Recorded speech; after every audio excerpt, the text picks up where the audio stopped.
ponto que a gente tem que ter em mente, anota aí. Grávida não é doente, ok? Grávida não é considerado um paciente com comprometimento sistêmico. Tem várias modificações, mas não é nenhuma doença, não é nenhuma patologia, não é algo que para vocês se descabelarem. Então, ela não é um ser intocável, mas muitos colegas, infelizmente, simplesmente passam essa gravidinha para sempre, ou ficam enrolando ela, ou tipo, tá grávida, eu não posso tocar, não posso fazer nada em grávida, Deus do céu, porque se der qualquer coisa no feto, se a mulher tiver um problema na gravidez, ela vai me incomodar. As gestantes, mais do que qualquer outro paciente, precisa do atendimento odontológico, precisa do cuidado. Segunda regra que eu coloco aqui pra vocês: toda grávida será atendida. Toda grávida será atendida. E a grande maioria, quase todos os procedimentos, mesmo os invasivos, lógico, tem um certo manejo, a gente tem que ter alguns cuidados aí, tem como a gente atender e fazer procedimento invasivo nas gestantes. A única coisa aí que vocês já deixam anotado é que evita, lógico, né, procedimento que é cirurgia oral maior, cirurgia ortognática, instalação de múltiplos protocolos, cirurgias muito extensas. Esse tipo de cirurgia a gente vai evitar durante o atendimento das gestantes nesse período, né, e também não vamos abusar. Mas em geral, exodontia, endo, pério, dentística, a gente vai tratar tudo. Pamela, você é maluca, né? Você tá falando pra mim que eu posso fazer qualquer coisa na grávida? Vamos fazer um comparativo aqui? Geralmente a gente fica com medo de atender a gestante, naquela insegurança de ter algum problema com o bebê, certo? Então, na maior parte das vezes a gente fica, olha, eu tenho medo de fazer um procedimento e a gestante passar mal, ou afetar o bebê, ou a gestante ter um parto prematuro. Mas aí eu vou fazer uma pergunta pra vocês. Vai ser meio uma pergunta retórica, mas eu quero que vocês respondam aqui pra mim. O que vocês acham que causa mais malefício para o bebê? O procedimento odontológico em si ou a infecção odontológica? Vai ser um procedimento odontológico em si, eu fazer uma exo, ou vai ser eu deixar aquele dente infectado, eu deixar aquela raiz residual, eu deixar aquela pericoronarite, eu deixar aquela endo ali, eu só ficar trocando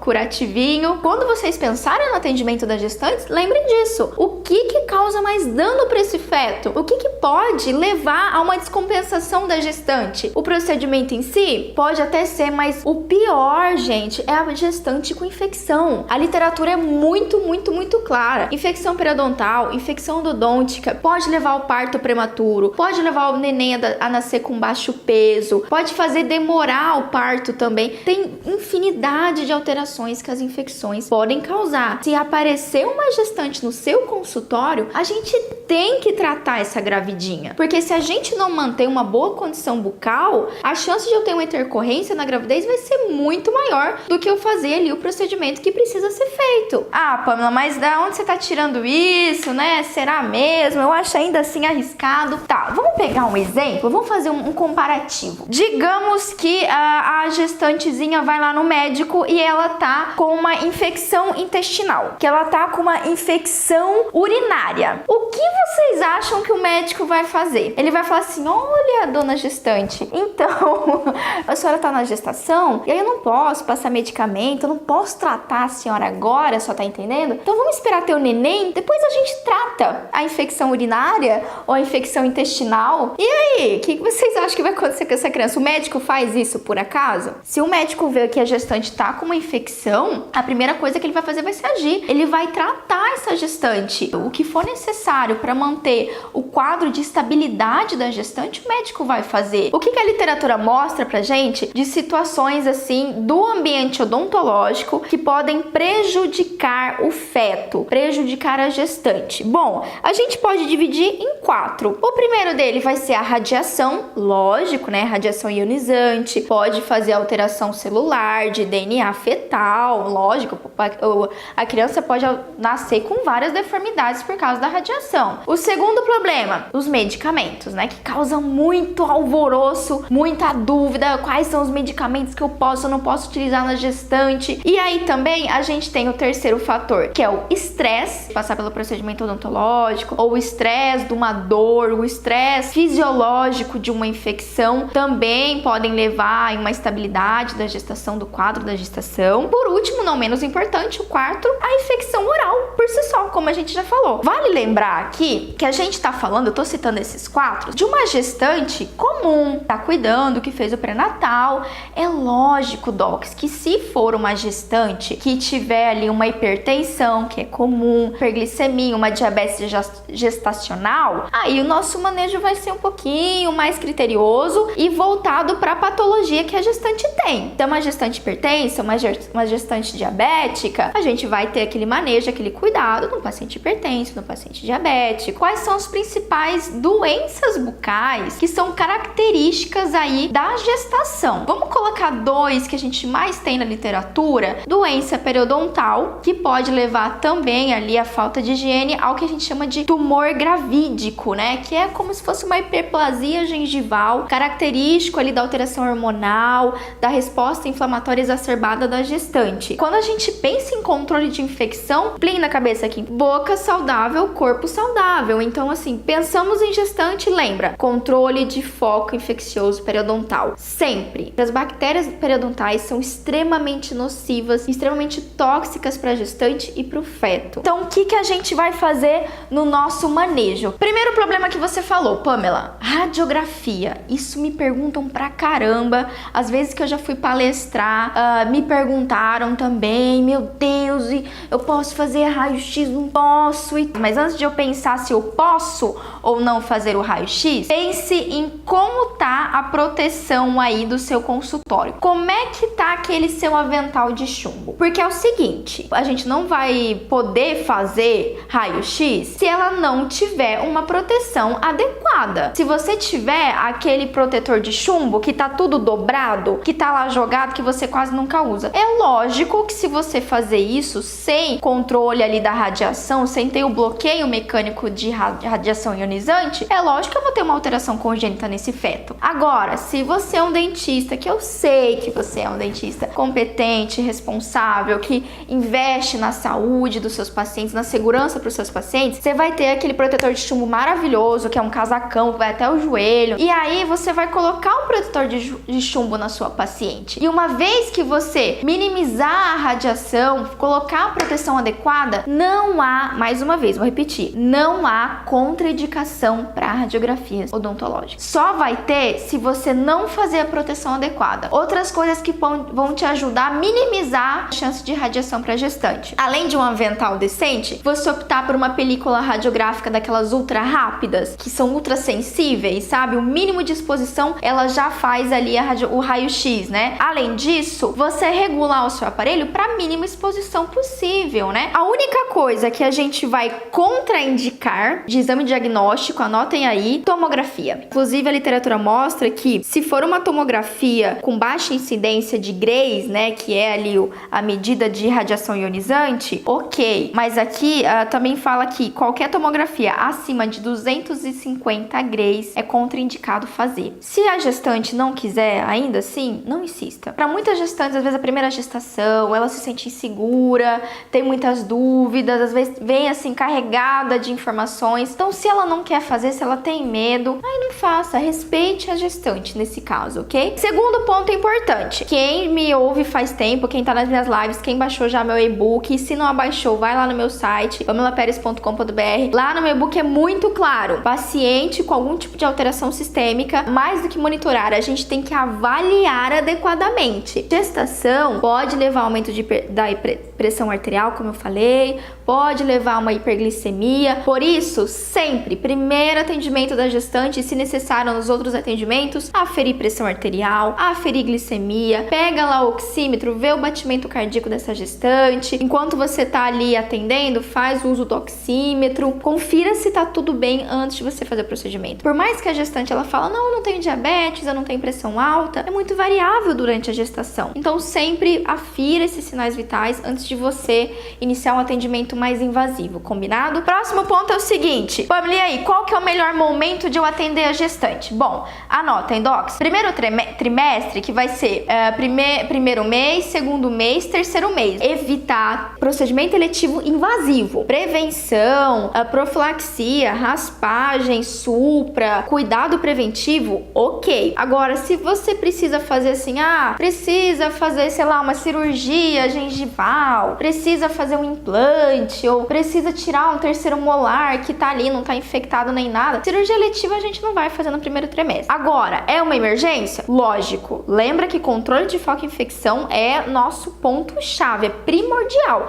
Até porque você vai deixar uma gestante com dor, só o efeito da dor ali, todo o estresse, o aumento de cortisol, enfim, por causa da dor, já vai levar uma descompensação da gestante e do neném. Então não é pra deixar com dor, não é pra deixar com infecção. Então aí você vai atender, independente do mês que tiver essa gestante. Se chegou no segundo, no terceiro trimestre, que é dos 3 meses aos 9 meses, já saiu dessa fase aí de formação fetal, de diferenciação celular, tudo que a gente aprendeu lá no comecinho da faculdade. E aqui a gente já pode, assim, ter um pouco mais de liberdade, então já não tem tanta restrição pro nosso atendimento odontológico. Pamela, mas você tá querendo falar pra mim que eu vou atender uma gestante que tá lá nas 38 semanas, lá no 9º mês de gestação? Você é louca? E se a mulher começar a entrar em trabalho de parto na minha cadeira? Doc, se ela começar a entrar em trabalho de parto na sua cadeira, pule de alegria, dê risada e chame o SAMU, porque ela entrou em trabalho de parto. Pronto! Não vai ser, acredite, não vai ser por causa do seu procedimento ou por causa do seu tratamento se você fazer um manejo adequado. Você vê que é uma paciente tranquila, mas precisou fazer? Já havia acontecer? Não, nunca havia acontecer. Mas se a gestante entrar no trabalho de parto, o que você vai fazer? Pede o socorro, ela tá entrando no trabalho de parto, dá o suporte ali pra ela e apoia e não entre em desespero, porque é normal, se ela tá na 8º, 9º mês de gestação, ela pode ter o bebê a qualquer momento. Pode ser na sua cadeira? Pode ser na sua cadeira, ok? O cuidados, né? Cuidados que a gente vai ter, especialmente nesse final de gestação, que a barriga da gestante tá muito grande, muito pesada. A gestante vai querer fazer xixi toda hora, a gente vai ter que ter um pouquinho mais de paciência, evitar deixá-la completamente deitada, né? Em posição de ortostático. Isso causa desconforto pra gestante. Preferencialmente, ela deita de ladinho, vira um pouquinho o pescoço pra você atender. Nem que você fuja um pouco da sua ergonomia ali, pra ela não ter uma compressão arterial da região, pra não ter desconforto e tudo mais. O que a gente pode ou não pode usar? Sempre é mais fácil, tá? Quando vocês forem estudar, enfim, até não é o caso aqui, não é o objetivo da nossa rede social, enfim, eu não sou, não é o objetivo concurseiro da vida, mas enfim, se você é concurseiro e tudo mais, pode ser que isso te ajude. Quando você estiver pensando, independente da alteração de saúde do paciente, tá pensando lá, que remédio que eu posso não utilizar? Será que esse eu posso? Será que esse eu não posso? Segura essa dica. Decora aquele que você não pode usar de jeito nenhum. É isso daqui que eu vou falar pra vocês, tá? Então anotem aí o que você não pode utilizar. Que aí, o que não foi isso, pode utilizar. Todas as medicações, todos os medicamentos, todos, eles têm, cada substância, ela é dividida ali, ela é tabelada no risco do risco ao feto. Então, o que eu vou trazer pra vocês aqui são medicamentos que se encontram na escala C ou D. C ou D quer dizer o seguinte, ou os pesquisadores fizeram estudos em ratinhos, em vivo, e descobriram que causou alteração congênita nos bebês dos ratinhos, ou eles fizeram alguns outros testes laboratoriais e aí descobriram que tem substâncias que são teratogênicas, que a gente fala, né, que causam alteração fetal, tudo bem? Então anota aí, quais são os anestésicos que eu não vou utilizar? E eu vou dizer não enfaticamente, tudo bem, docs? É o que eu sempre falo aqui. A Pamela falou que de jeito nenhum eu posso usar mepivacaína. É uns que é contraindicado. Mas eu só tenho mepivacaína lá no postinho. Vou deixar de atender? Não, doc, você não vai deixar de atender. Se infelizmente é o único anestésico que você tem, use esse anestésico na melhor dose possível, ok? Menor dose possível, mas usa o que você tem. É muito pior a gestante ficar com infecção do que você usar o medicamento. Articaína, bupivacaína e mepivacaína. Porque esses medicamentos podem dar bradicardia fetal, ou seja, o que é isso, Pamela? Diminui o batimento cardíaco do neném. Quais são os analgésicos ou anti-inflamatórios que eu não vou utilizar, que eu vou evitar? Aspirina, AS, ibuprofeno, ok? O flurbiprofeno, que é parecido ali, e o naxoprofeno. Todos esses medicamentos aqui, ibuprofeno, a gente adora ibuprofeno, né? Corta ibuprofeno. Esses 3 medicamentos, eles podem levar atraso do parto, o bebê demorar para nascer. Então, especialmente no último trimestre da gestação, lá no 8º, 9º mês, contraindicação absoluta. A gente não vai fazer ibuprofeno nas nossas gestantezinhas, tá legal? Outro tipo, codeína, a gente não vai poder utilizar. Tramadol, a gente não vai poder utilizar. Pamela, mas o que eu faço? Oh, céus! Não posso usar ibuprofeno, né, Cristiano? O que eu farei? Corticoide, galera, é uma alternativa, tá legal? Utiliza um corticoide em vez do AINES. Quais antibióticos que eu não vou prescrever? Anota aí. Ciprofloxacina, ciprofloxatina. Alguém prescreve isso? Ninguém, né? Mas a literatura fala isso pra gente. Claritromicina, aí tudo bem, pode ser que a gente prescreva ali, não tem amox, eu uso uma Clarito. A Clarito a gente também vai evitar. E tetraciclina. Ai, Pamela, tetraciclina? Pô, Pamela, faz 50 anos que ninguém usa tetraciclina. Ó, pode até não usar sistêmico, mas tem muito dentista que ainda usa para irrigação de bolsa periodontal. Agora, lembra que bolsa periodontal tem irrigação sanguínea. Outros medicamentos aí que a gente vai excluir, não vai passar para gestante. Aciclovir, que a gente usa para tratar herpes labial. Fluconazol, que é um antifúngico, geralmente a gente vai utilizar para resolver cândida resistente. E, infelizmente, para a tristeza de todos, a gente não pode usar benzodiazepínicos. Ou seja, a gente não pode fazer sedação leve nas nossas gestantezinhas. A literatura mostra que não é seguro, porque pode levar à formação de fenda labial, fenda palatina nos bebês, tá bom, docs? Então, se você tiver uma gestante com nível de ansiedade importante, com medo de dentista, faça de tudo, faça a sua melhor iatrosedação da vida e no último caso, se realmente for muito necessária a sedação, ligue para o médico dessa gestante, liga lá para o gineco dela, conversa, explica que é necessário, que ela tá com uma infecção, que ela tá com dor, que é uma urgência, que você realmente precisa dar algum tipo de medicamento para ela não ter ali uma desestabilização. Mas a literatura contraindica diazepam, lorazepam, midazolam. Ah, Pamela, e agora? Mas aí você me falou um monte, mas é pra lá onde eu trabalho só tem tal medicamento e eu preciso prescrever tal coisa. Como é que eu faço? Sempre fico na dúvida. Às vezes eu preciso passar um medicamento que você não falou aqui. Duvido, mas enfim, se eu não falei, o que eu faço, Doc? Ó, tá até aqui na cola, ó. Vou mostrar pra vocês. Na dúvida, leia a bula. Simples, tá com dúvida? Vai lá no Google, minha gente, procura a bula daquele medicamento que você quer passar, vê os efeitos colaterais, vê como toda bula fala de gestante. Então dá uma olhada na bula, se não falou nada de gestante, se tá tudo bem as gestantes, segue a vida, segue a vida. Ah, só pra finalizar, Pamela, e aí, a gestante teve neném, mas agora ela tá amamentando. O que eu faço? O que eu posso não prescrever? Mantenha as mesmas considerações se ela tivesse gestante. A mesma conduta que você faz para a gestante, você também faz para a lactante. Beleza? Muito bem. Então é isso, docs. Esse foi mais um vídeo sobre manejo. A gente falou sobre gestantes. Tem alguma dúvida aí sobre esses assuntos que eu entrei? Quer aprender um pouquinho mais, entender como é que você faz para atender pacientes com comprometimento sistêmico? Não é o caso da gestante, mas se você quer aí ter os primeiros passos, uma linha de como atender pacientes assim, com segurança, com resolutividade, entra lá no meu site www.pamelaperes.com.br e lá tem um e-book que você pode baixar e vai te ajudar aí nesse processo. Então é isso aí.